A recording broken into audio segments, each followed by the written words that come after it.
See what we got today. More sprouts coming in this row finally. There's another one. Probably a dandelion right there. I'll pluck that out later when everything's bigger. You can see tiny little sprouts along the row. There, this is the kohlrabi, rutabaga, turnip, parsnip. A bunch of root vegetables in that row. I didn't have a lot of each and they didn't take up much, so as you can see when I say row, I don't mean the traditional straight line row. Well, I mean it's still a straight line, but as you can see in between the two peas, that is one row, all filled in with seeds. So a little more work. So when I say I finished a couple rows, it was more like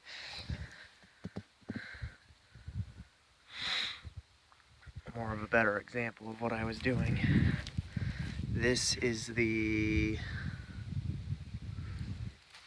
believe this is one of the kale rows.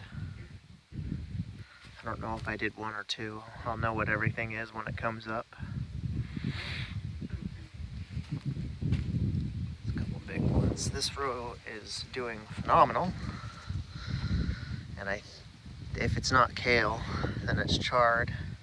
Because I know I have a red Russian kale, and that kind of has a red hue, but at the same time, so does Swiss chard. So I'm not exactly sure. But as you can see, sprouts are nice and big. And they've filled in the whole row coming up over here. Tomatoes, looking nice, big and green. Big compared to what they were, because when I put these guys in here, they were probably about where my thumb ends and barely leafed out. You can see they're leafing out, getting green with all the sun. More tomatoes here. And in the tomatoes, I put basil, which apparently, according to multiple sources online, improves the flavor of tomatoes as a companion plant. So I put basil in there. As you can see, there's one of them coming up. Some more basil right there, a little bit more. And the stuff that looks like grass is carrots, because apparently carrots are another companion plant of tomatoes. And then for these are sugar snap peas that I threw in here as well. They're coming up real nice, but peas are pretty easy anyway because they supply their own nitrogen. But they're in here mainly. I might let them come up full. I haven't decided yet because I have more elsewhere. But if I don't, I'll cut them off around probably close to 2 feet, because they'll have a nice root system and they'll keep supplying nitrogen into the ground for the carrots and for the tomatoes to keep those guys nice and green and healthy.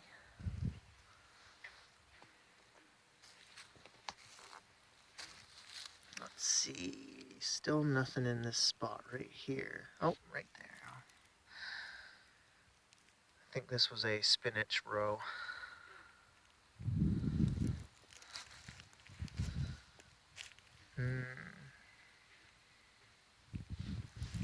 It's kind of a, here we go. Just started to come up in here, so that row and that end will probably just be a late bloomer. It happens if it does at all. Here's another row that's looking nice and good and full, and is, I'm pretty sure, lettuce. Yeah, this was the lettuce row.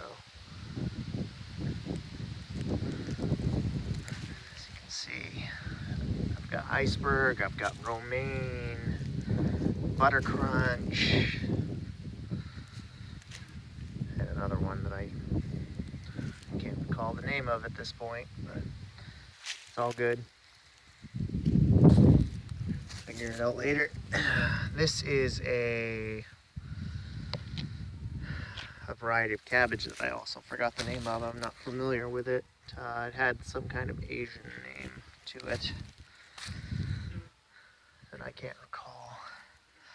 I would have to look at the package, which I'm pretty sure I threw away. But it all tastes good.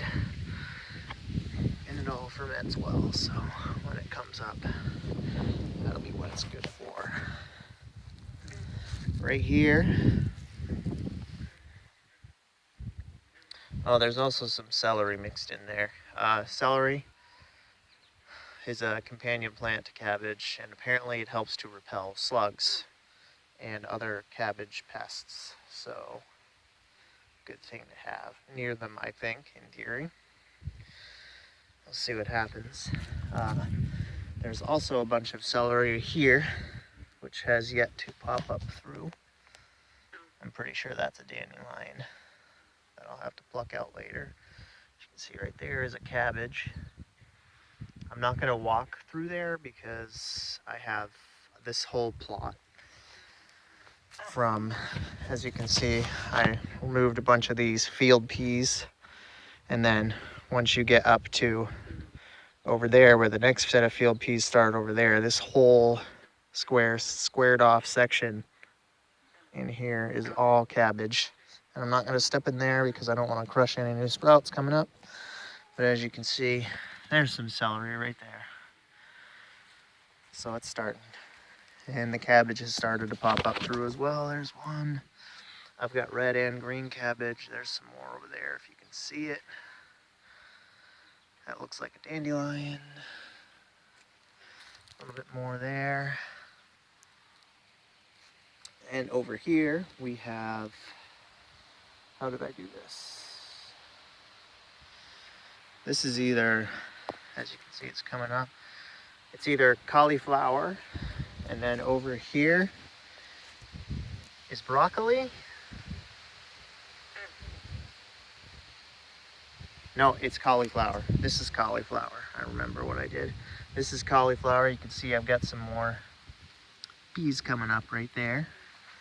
Again, for the same reason as the tomatoes and the carrots, it helps to supply them with nitrogen, which they like to have a lot of.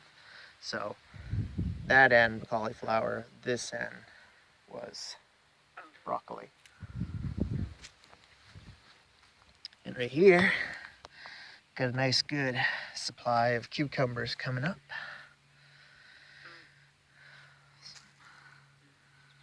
Delicious cucumbers. I think this is cucumbers as well. If not, it's zucchini. I don't quite remember. I was trying to finish everything off in a hurry, so it looks like something started eating at this guy. We'll see what happens to it. There's more where that came from anyway. So start getting there is a corn. Some more corn. Lots of corn. We had one seed packet that I ordered, and I think it came from like fucking China or somewhere. I can't quite recall. It had Asian lettering on the package. I don't know what area it came from, but I have no idea what it was. It didn't have a label. I couldn't read it. So I put it in here and we'll find out what it is. It could be a vegetable. It could be a flower. Who knows? Except them. I think spaghetti squash went in this row. As you can see, that's coming up real. This area gets a lot of sun, so you can see the corn starting to pop out again. There's also some beans in here. There's one of the beans right there. Here's another one. Some more beans coming up. So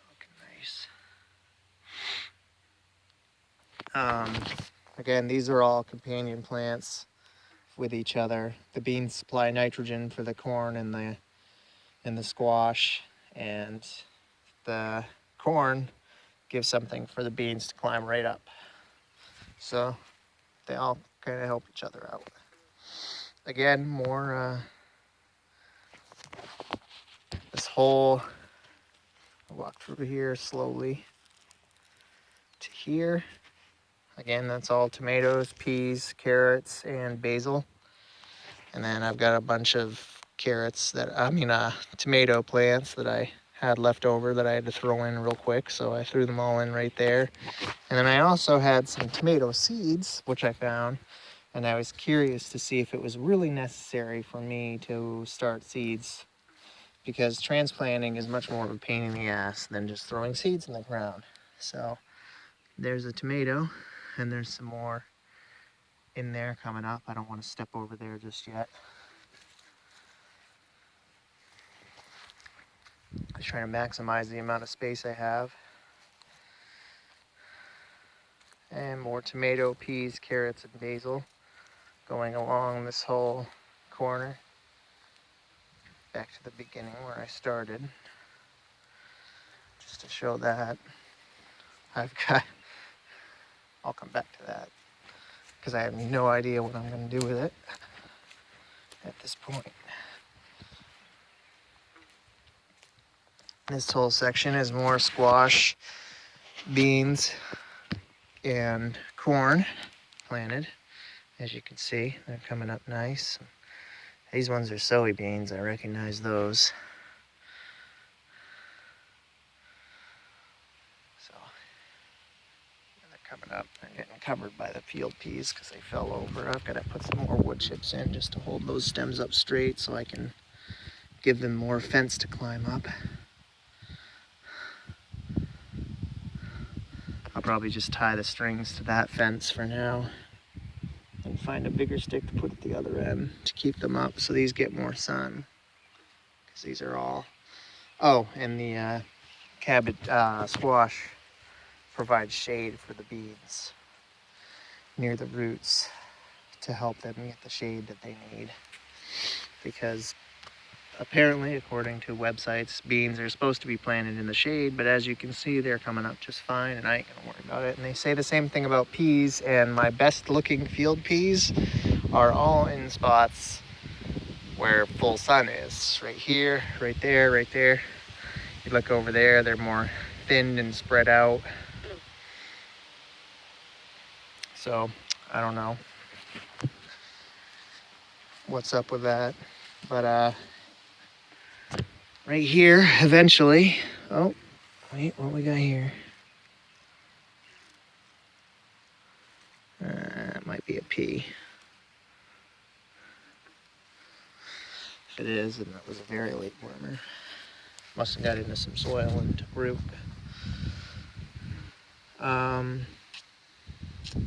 At some point, hopefully, I put some potatoes in this little section right here just to see what would happen. I had some left over that had started getting a little eyes on them and were starting to turn a little green, so I put them in the ground. We'll see what happens with that. And here, I put at the bottom of the garden was onions, scallions, and various herbs, dill, rosemary, a few other things over here, because they're supposed to help with pests.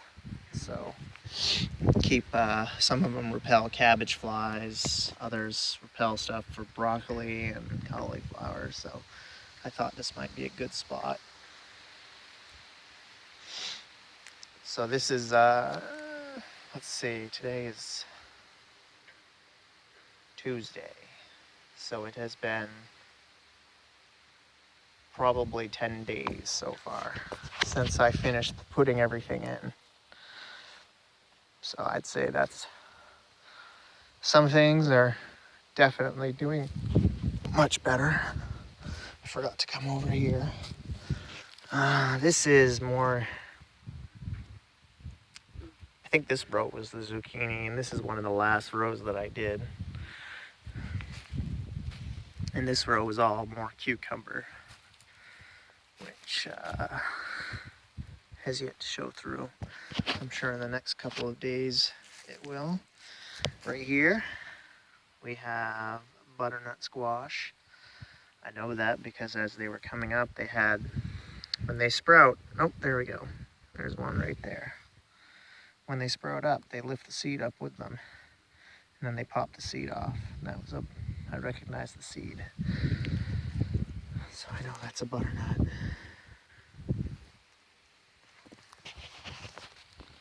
And in here, in this area, which hasn't popped up yet, again, one of the last rows I did, so it's still got a little time before I start to get worried.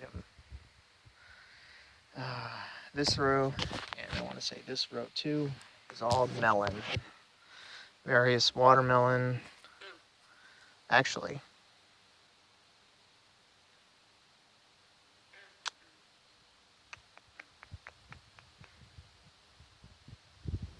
yeah, I think there's melon here, and there might be some melon in there too, come to think of it.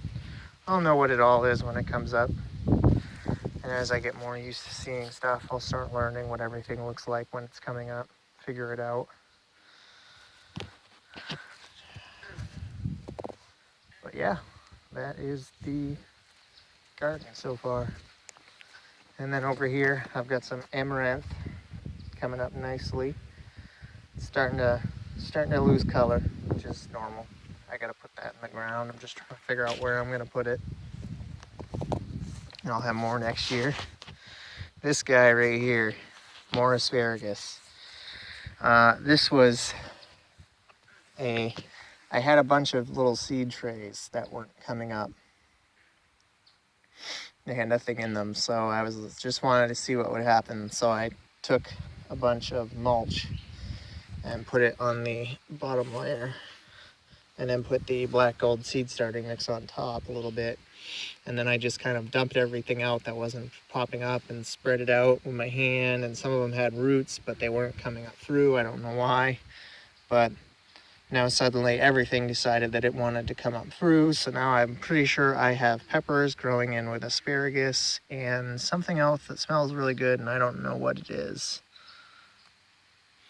It has a nice aroma to it, very strong. Probably some kind of spice, but I'm not sure. I don't even know if I planted that in here or if it just flew in on its own and took root. So, because I'm pretty sure I didn't try and start any herbs. So, I don't recognize the smell. I'm not sure what it is. And I have no idea what I'm going to do with this, because this is going to be a pain in the ass to separate. I'll probably figure something out, but I've still got time, because as you can see, everything is green, although it's small, but it would be expected to be small because they're all so clumped together in such a refined amount of space. The asparagus is getting pretty tall. I'm thinking I might take it and move it into this area somewhere, maybe underneath the hydrangea or something like that. I'm pretty sure asparagus gets pretty tall, so. Peppers, I'm not so sure about. I've never actually grown peppers, but I imagine at least 2 to 3 feet for peppers in the right environment, just from what I've seen online. Anyway, that's all of it.